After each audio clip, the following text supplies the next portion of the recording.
आज वीडियो बनावत हुए बहुत दुख हो रहल बा कि आज भोजपुरी इंडस्ट्री के एगो लाल कलम के जादूगर श्याम देहाती जी अब हमनी के बीच नइखन। जी आप सबके बता दी कि श्याम देहाती जी के आज ही कोरोना के चलते उनकर आज निधन हो गई। जी आप सबके पता होई कि खेसारी लाल यादव जी खाती श्याम देहाती जी 50 से ज्यादा गाना सुपर डुपर हिट दे चुकल बाने।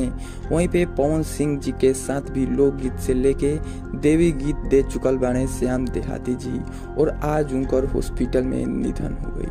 जी आप सबके बता दें कि ऐसा रिपोर्ट निकल के आ रहा बा कि उनका कोरोना हो गई रहे और कोरोना के लेकर ही आज उनकर निधन हो चुकल बाटे। वहीं बता दी कि खेसारी लाल यादव जी के पूरा टीम पूरा कोशिश कैलस श्याम देहाती जी के बचावे खातिर, लेकिन श्याम देहाती जी आपन दम तोड़ देने।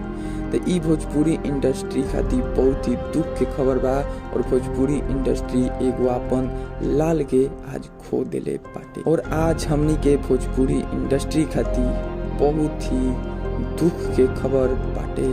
तो आप सब ज्यादा से ज्यादा उनके खातिर प्रार्थना करें कि श्याम देहाती जी के आत्मा के शांति